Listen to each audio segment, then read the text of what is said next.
사순절 기간입니다. 우리 성도님들은 세상을 살아가시면서 하나님을 어떻게 만나고 계실까요? 인생을 살아가면서 누가 여러분의 편이 되고 하나님께 짝지어 주신 남편, 아내가 여러분의 편일까요? 아니면 여러분의 몸으로 낳은 자식들이 여러분의 편일까요? 여러분의 일터에서 만나고 있는 여러분의 동료들, 여러분의 친구들이 여러분의 편일까요? 누가 여러분을 지지하고 누가 여러분을 격려하고 누가 여러분의 곁을 지키고 있을까요? 우리가 때때로 인생을 살다 보면은 정말로 내 편인 줄 알았더니만 내 편이 아니고 시댁 편이고 형님 편이고 동생 편인 남편들로 인하여서 우리 여성들이 소갈이를 할 때가 얼마나 많이 있습니까? 또 반대로 정말로 사랑스러운 아내가 내 편인 줄 알았더니만 결정적인 순간에 내 편이 아니에요. 그러한 삶의 자리에 놓여 있는 남성들이 얼마나 많이 있어요. 또 사랑받는 어머니, 아버지, 그 한스라에서 나고 자란 형제들, 내 편인 줄 알았더니만 결정적인 순간에 등을 돌려버려요. 내 편이 아니구나. 우리 성도님들은 인생길을 걸어가면서 여러분의 삶을 지지하고 밀어주고 안아주는 그러한 여러분의 진정한 편 몇 명이나 있을까요? 아침 안개와 같은 인생을 의지하는 삶이 아니라 생명의 주인 되시는 하나님을 의지하고 하나님과 동행하고 하나님의 역사를 경험하는 가장 복되고 존귀한 삶들, 거룩한 미성광교회 성도님들의 삶인 줄로 믿습니다. 아들 예수님을 내어주면서까지 하나님은 성도님들을 사랑하십니다. 그 하나님께서 성도님들의 편이 되어져서 오늘도 여러분의 곁을 지키시고 여러분을 붙들어 주시고 여러분의 삶을 의의 길로 인도하고 계신 줄로 믿습니다. 내 편 되시는 하나님, 그 하나님을 만나는 삶이야말로 가장 은혜로운 삶이요 가장 영광스러운 삶 될 줄로 믿습니다. 시편의 저자는 시편 118편의 6절과 7절의 말씀을 통하여서 이런 고백을 합니다. 여호와는 내 편이시라. 내가 두려워하지 아니하리니 사람이 내게 어찌할까. 여호와께서 내 편이 되사 나를 돕는 자들 중에 계시니 그러므로 나를 미워하는 자들에게 보응하시는 것을 내가 보리로다. 아멘. 하나님께서 내 편이 되시면, 내 편이 되시는 하나님을 만나면 그 삶의 자리에 어떠한 일들이 일어납니까? 두려움의 문제를 하나님께서 해결하신답니다. 또 도움의 손길이 되신다고 해요. 세상 사람들이 다 손 절레절레 손 흔들어도 온 우주 만물을 창조하시고 생명의 근원 되신 하나님께서 도와주신답니다. 또 인생길 걸어가면서 때로는 갈등하고 어려움 가운데 놓여 있을 때 이 하나님께서 내 편 되시는 하나님께서 이 관계의 복잡한 문제를 해결해 주시는 이 은혜를 받고 누리실 줄로 믿습니다. 말씀에 등장한 아브라함이 이사를 가게 되었다고 해요. 헤브론 근처 마므레 상수리 숲에서 살았던 이 아브라함이 이사를 가게 됐습니다. 그랄 땅으로 이사를 가게 됐습니다. 왜 이사를 갔을까요? 한 4가지 정도의 이유가 있는 것 같습니다. 정확히 어떤 이유인지 성경은 침묵하고 있어요. 이 아브라함은 유목민입니다. 그래서 그랄 땅에 가면은 정말로 좋은 목초지가 있어서 우양을 데리고 양떼를 데리고 글로 이사 갔을 것 같아요. 또는 이제 이 해쪽 속으로부터 이 위협을 받으니까 그랄 땅으로 이사를 가서 안전을 도모했던 것 같습니다. 또는 이 본문의 말씀 앞에 이 소돔과 고모라 땅이 불심판을 받아가지고 조카 롯의 삶이 정말로 힘든 삶의 자리가 되어버렸습니다. 그래서 아브라함이 이 소돔과 고모라의 참상을 잊으려고 그랄 땅으로 이사를 갔을 수도 있어요. 또 아브라함이 살았던 그 땅에 흉년이 와가지고 야, 여차하면은 모든 사람이 기근으로 인하여서 어려움을 당할 수 있겠구나 하여서 그랄 땅으로 이사를 갔을 수도 있습니다. 그랄 땅으로 이사를 간 이 아브라함의 이 모습은 어떠합니까? 인생 최대의 위기를 맞이하였습니다. 그랄 땅에 가서 이 위기의 상황 가운데 인생 최대의 실수를 아브라함이 하고 있어요. 무슨 생각으로 사랑하는 아내의 사라를 누이 동생이라고 소개했겠습니까? 아브라함은 왜 그렇게 해야만 했을까요? 이런 아브라함의 모습을 곰곰이 묵상하면 어떠합니까? 서글퍼집니다. 아내를 아내라 부르지 못하는, 당당하게 이분이 저의 아내입니다, 그렇게 소개하지 못하는 삶의 자리에 놓여 있는 아브라함, 그 인생과 그 모습이 짠하기도 합니다. 그것도 한 번도 아니고 2번째예요. 24년 전에 동일하게 이렇게 초신했습니다. 24년 전에 이 아브라함의 삶의 자리는 많이 힘들고 어려웠습니다. 하나님 말씀을 따라서 갈대아 우르 고향 상천을 뒤로하고 하나님께서 지시할 땅으로 저벅저벅 머나먼 길을 걸어와야만 했습니다. 가나안 땅에 도착하고 얼마 지나지 않아서 그 땅에 기근이 왔어요. 야, 여차하면은 기근으로 인하여서 아사할 수도 있겠구나. 이런 위기감을 가지고 아브라함이 온 가소를 데리고 애굽으로 내려갔습니다. 애굽 왕 바로 앞에 아브라함이 있었어요. 그때 나이가 75세입니다. 75세 아브라함, 사라의 나이는 65세였습니다. 그래서 이제 이 아브라함이 75세 아브라함이 24년 전 일이에요. 애굽 왕 바로 앞에서 이 사라를 소개하는데 이 여성이 제 아내입니다. 이렇게 소개한 게 아니고 이 여성은 제 누이입니다. 이렇게 소개를 했어요. 하마터면 이 아내 사라가 애굽 왕 바로의 왕비가 될 뻔했습니다.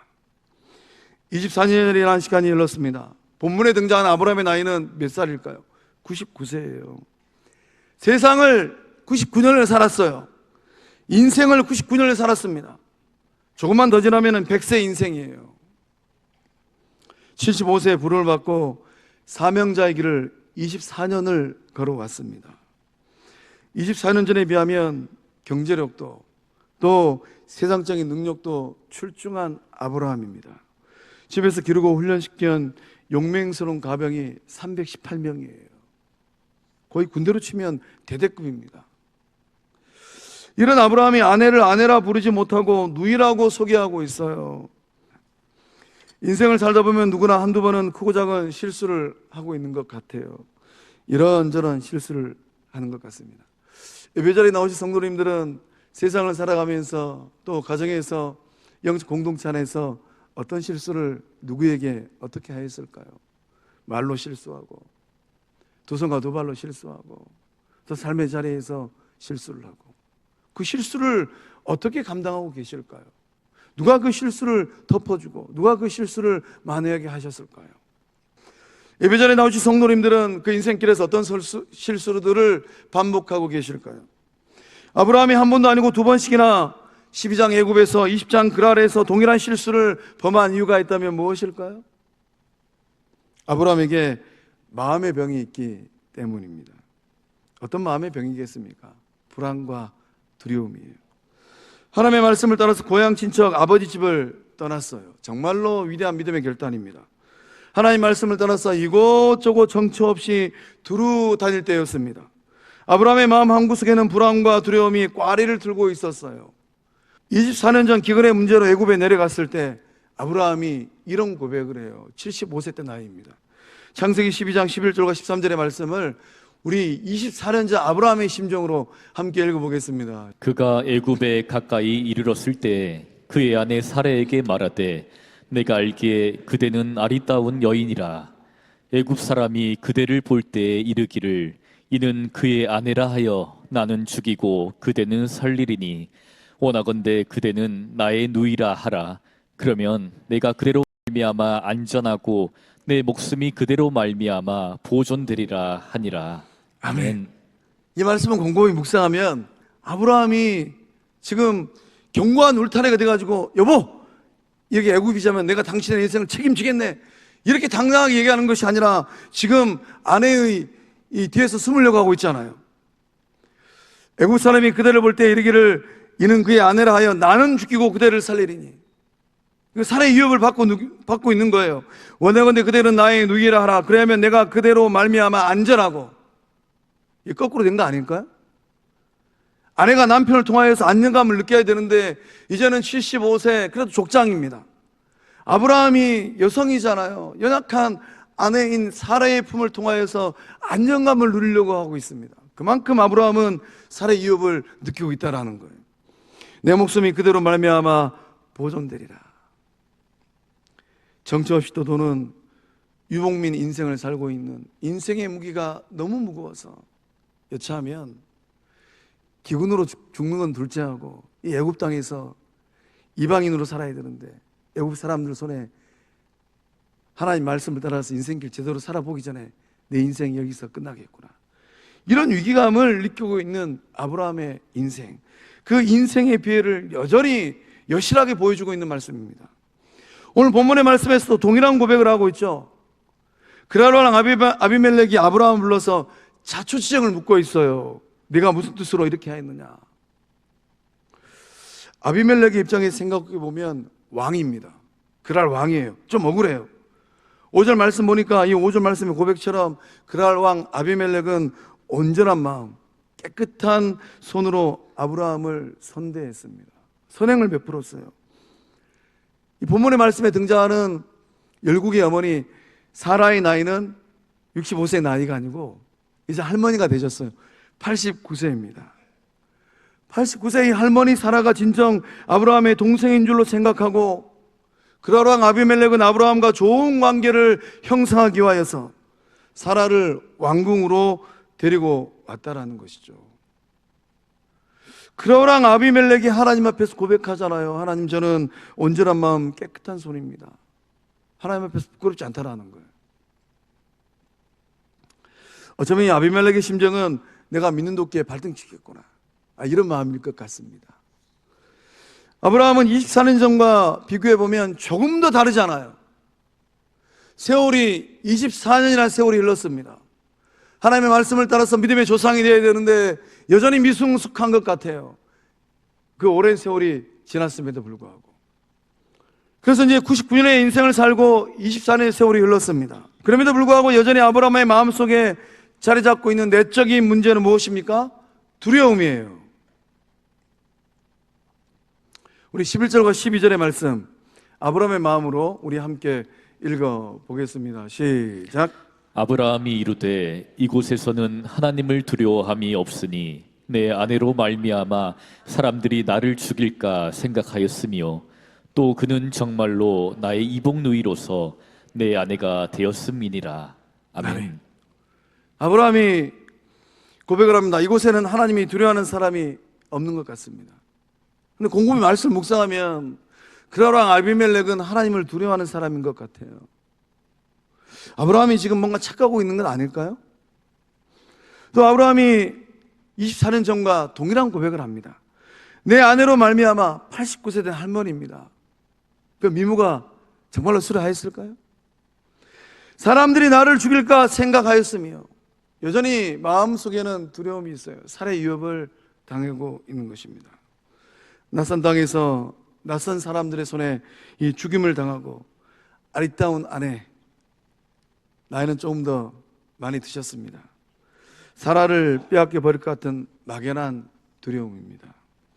오늘 시대 엄난한 세상을 살아가는 성도님들 내면 깊은 곳에 자리 잡고 있는 두려움은 어떤 두려움일까요? 마음이 두려움으로 이 병들면 우리의 삶 가운데 증상들이 나타납니다. 어떤 증상들이 나타날까요? 먼저 이 마음이 상처를 받는다고 합니다. 두려움이라는 상처예요. 두려움의 상처. 마음속에 부적절한 두려움이 자주 찾아오는 겁니다. 반복적으로 두려움을 느끼는 거예요. 그로 인해서 마음의 평안이 사라집니다. 사람들과의 관계 속에서도 어려움과 고통을 받습니다. 원만한 인간관계 형성에 문제가 발생을 해요. 거리두기를 하고 서먹서먹하게 대하고 마음에 들지 않으면 외면하고 등 돌리기를 합니다. 이러한 모습이 다 우리의 내면에 존재하고 있는 두려움 때문입니다. 그렇게까지 반응할 필요가 없음에도 불구하고 그런 모습을 여전히 보이고 있는 거예요. 자라보고 놀란 가슴 소뚜껑 보고 놀란다고 합니다. 24년 전에 한번 놀랐는데 75세 때 한번 놀랐는데 99세 때 또 놀라고 있는 거예요. 과거에 받았던 상처 때문에 지레 짐작하는 것입니다. 이번에도 그럴 것이다.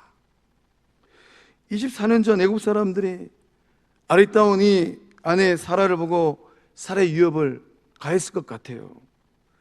여기 그랄 사람들도 89세 할머니 사라를 보고 나를 살해 위협할 것이다. 두려움이 여러분 내면에 꼭꼭 숨어 있으면 반드시 어떤 순간에는 모습을 드러냅니다. 어떤 상황이 되면, 과거에 경험한 비슷한 상황이 되면 부적절한 감정으로 표출을 합니다. 대상이 다릅니다. 애국왕 바로가 아니에요. 그랄 왕 아비멜렉입니다. 애국 사람들이 아닙니다. 그랄 사람들이에요. 대상이 달라졌음에도 불구하고 부적절한 감정을 표출합니다. 그래서 흐르는 세월 가운데 인격이 성장하고 인격이 성숙하는 것은 별개의 문제인 것 같아요. 세례를 받고 예수를 만나고 10년이 지나고 20년이 지나고 30년이 지나고 40년이 지났음에도 불구하고 믿음과 인격이 성장하고 성숙하였느냐? 별개의 문제인 것 같아요. 목회길을 5년을 걸어가고 10년을 걸어가고 20년을 걸어가고 인격이 성장하고 성숙하였느냐? 별개의 문제인 것 같습니다. 오늘 예배자리에 나오신 성도님들은 하나님을 만나면 만날수록 믿음 생활의 연수가 길어지면 길어질수록 인격이 성장하고 성숙하는 주의 사람들 다 될 줄로 믿습니다. 두려움의 증상은 지나친 불안과 걱정이에요. 일상 속에서 막연한 불안감이 떠나지 않는 겁니다. 이유 없는 불안과 걱정이 엄습을 해요. 별일이 없음에도 불구하고 자불안석이에요. 지금 아브라함이 그러고 있잖아요. 어떤 일들 앞에서 필요 이상의 과격한 반응을 합니다. 감정이 격해지고 얼굴이 붉어지고 말이 거칠어지는 거예요. 우리가 믿음의 길을 걸어가면서 2025년도 영적 충만, 사랑과 기쁨이 충만한 성광교회를 이루기 위하여서 믿음의 여정을 걸어가는데 어떠한 대상, 어떠한 일을 바라보면서 감정이 격해져요. 얼굴이 울그락불그락해집니다. 말이 거칠어집니다. 그때는 십자가를 바라보면서 곰곰이 주님께 물어야 됩니다. 주님, 내 안에는 여전히 아직도 해결하지 못한 과거의 일들로 인한 두려움이 있지는 아니할까요? 과거의 아픔과 고통의 상처들이 미해결 과제로 남아있을 때 두려움은 여지없이 우리의 삶을 급습합니다. 예배 자리에 나오신 성도님들, 그 가운데 죽고 사는 문제, 인생의 문제들로 두려움 가운데 놓이는 분들이 계실까요? 사람들이 주는 압박감으로 불편한 감정으로 힘들어하는 분들 계실까요? 과거에 경험한 일로 인하여서 내적인 두려움을 경험하고 있는 분들이 계실까요? 요동치는 삶의 자리에서 감당하기 어려운 인생의 짐과 내리눌리는 삶의 무게로 인하여서 내일에 대한 두려움이 있는 분들이 계실까요? 하나님께서 말씀하십니다. 두려워하지 말라. 우리 이사야서 41장 10절의 말씀을 함께 한 목소리로 읽어보겠습니다. 시작. 두려워하지 말라. 내가 너와 함께 함이라. 놀라지 말라. 나는 내 하나님이 됨이라. 내가 너를 굳세게 하리라. 참으로 너를 도와주리라. 참으로 나의 의로운 오른손으로 너를 붙들리라. 아멘. 하나님 우리에게 뭐라고 말씀하십니까? 두려워하지 말라라고 말씀하십니다. 그렇게 말씀하시는 하나님의 근거는 무엇입니까? 하나님께서 함께 하시기 때문이고 하나님께서 굳게 하시기 때문이고 하나님께서 도와주시기 때문인 줄로 믿습니다. 무엇보다도 하나님께서 권능의 팔로 성도님들을 꽉 붙들고 계신 줄로 믿습니다. 이 사순절 그 하나님을 만남으로 말미암아 어떤 두려운 삶의 자리에 놓였다 하더라도 넉넉하게 이겨내고 승리하는 주의 백성들, 거룩한 빛성광교회 될 줄로 믿습니다. 아브라함의 실수를 해결하기 위해서 하나님께서 어떻게 하셨습니까? 하나님께서 얼마나 급하셨든지 긴급 조치를 발동하셨어요. 하나님께서 초강수를 두고 계십니다. 우리는 이 본문의 말씀을 통하여서 인생의 문제를 해결하시는 하나님을 보게 됩니다. 생명의 주인 되신 하나님은 인자하시고 사랑이 많으시고 자비하신 하나님입니다. 그 하나님께서 그랄 왕 아비멜렉에게 엄포하셨어요. 3절과 7절의 말씀을 하나님의 마음으로 함께 읽어보겠습니다. 시작. 그 밤에 하나님이 아비멜렉에게 현몽하시고 그에게 이르시되 내가 데려간 이 여인으로 말미암아 내가 죽으리니 그는 남편이 있는 여자임이라. 이제 그 사람의 아내를 돌려보내라. 그는 선지자라. 그가 너를 위하여 기도하리니 내가 살려니와 내가 돌려보내지 아니하면 너와 내게 속한 자가 다 반드시 죽을 줄 알지니라. 아멘. 하나님도 얼마나 급하셨으면 그날 밤에 그랄 왕 아비멜렉의 꿈에 현몽하셨습니다. 현몽하신 하나님께서 아비멜렉에게 뭐라고 얘기하는 겁니까? 그래도 일국의 왕이잖아요. 하나님 지금 뭐라고 말씀하십니까? 아브라함의 아내 사라를 돌려보내지 않으면, 그 89세예요. 89세 할머니 사라를 돌려보내지 않으면 내가 너를 죽이겠다라고 하나님께서 말씀하십니다. 생명의 근원 되신 하나님께서 그랄 왕 아비멜렉을 죽이겠다라고 말씀하고 계시는 거예요. 그것으로 그치는 것이 아니라 아비멜렉 왕이 고집 피우고 돌려보내지 않으면 너와 네게 속한 자까지도 다 죽이겠다, 반드시 죽이겠다라고 하나님 말씀하셨습니다. 하나님은 실수는 아브라함이 변하고 있잖아요. 아브라함이 실수를 범했잖아요.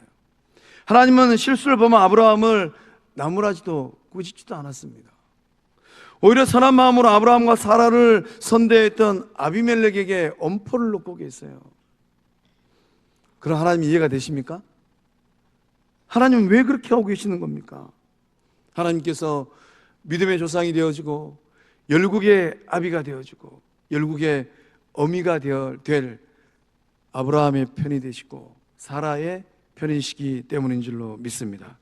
하나님은 세상을 대표하는 이 아비멜렉과 하나님의 사람을 대표하는 이 아브라함 사이, 그 사이에서 하나님은 누구의 편을 들고 계시는 겁니까? 하나님은 철저하게 아브라함의 편이 되셨어요. 아브라함이 그토록 아끼고 사랑하는 아내 사라를 지켜주셨습니다. 그것도 2번씩이나 세상의 이 권력, 권세자들의 이 강력한 손아귀에서 65세 아리따운 아내 사라를 건져주셨고 89세 할머니 사라를 지켜주셨습니다. 하나님은 왜 그렇게 하셨을까요? 공의와 정의 하나님께서 왜 그렇게 하셨을까요? 하나님은 아브라함을 향한 원대한 계획이 있었기 때문입니다. 20장의 말씀을 넘어서 21장으로 가면 아들 이삭이 태어나야 돼요. 이삭은 누구를 통하여 태어나야 되는가? 이삭이 누구의 씨앗으로 태어나야 되는가? 하나님 말씀하셨습니다. 내년 이맘때 아들 이삭이 아브라함의 씨로 말미암아 태어나리라. 하나님은 정확하게 명확하게 말씀하셨어요. 그런데 최고의 위기 가운데 놓여 있는 것입니다. 이삭이 태어나고 이삭을 통하여서 야곱이 태어나고 야곱을 통하여서 12지파가 번성을 하고 12지파를 통하여서 약속의 땅 가나안 땅이 거룩한 땅으로 상속되어야만 합니다. 그 땅을 통하여서 죄와 사망의 바다에 빠져있는 저와 여러분을 구원하기 위하여서 예수님께서 오셔야만 합니다. 이 하나님의 원대한 계획 가운데 아브라함이 있고 사라가 있기 때문이에요. 사랑하는 성광의 성도 여러분, 여러분의 편 되시는 하나님 만나기를 원하실까요? 곰곰이 묵상해 보셔야 됩니다. 여전히 내 인생과 내 삶은 세상 편이면서 세상 사람들처럼 그렇게 살아가면서 하나님께서 내 편이 되시리라. 천부당 만부당이에요. 아브라함처럼 믿음의 반석에 서서 믿음의 후손이 되어질 때에 하나님께서 편들어 주시는 그 복된 삶 되실 줄로 믿습니다.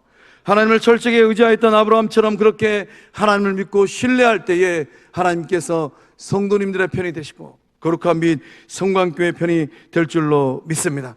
비록 지금 아브라함처럼 실수투성이도 괜찮아요. 영적으로 미숙하여도 괜찮습니다. 비록 지금 우리가 그런 모습이라 할지라도 우리가 걸어가는 이 길이 성숙을 향한 믿음의 길 될 줄로 믿습니다. 저는 기대가 됩니다. 10년이 지나고 20년이 지난 그 어느 날 거룩한 및 성광교회의 그 모습은 어떤 모습일까? 오늘 예배 자리에 나오신 성도님들 그 삶의 모습, 믿음의 모습은 어떤 모습일까? 아브라함의 복은 어떤 복입니까? 아브라함의 복은 하나님의 뜻하심과 계획하심이 있다면 어떤 상황이라 할지라도 하나님께서 손들어 주시는 삶, 하나님께서 편들어 주시는 삶, 이것이 바로 가장 귀하고 존귀한 아브라함의 복, 성도님들의 복 될 줄로 믿습니다. 사순절입니다. 그 몸을 십자가에 내어 주실 만큼 여러분을 사랑하시는 예수님, 그 아들을 십자가에 내어 주실 만큼 여러분을 사랑하시는 성부 하나님, 지금도 그 사랑을 알게 하시고 깨닫게 하시는 성령 하나님을 만날 때에 하나님 편에 서서 내 편 되어주시는 성삼일체 하나님 만나는 복된 삶들 다 되실 줄로 믿습니다. 기도하시겠습니다.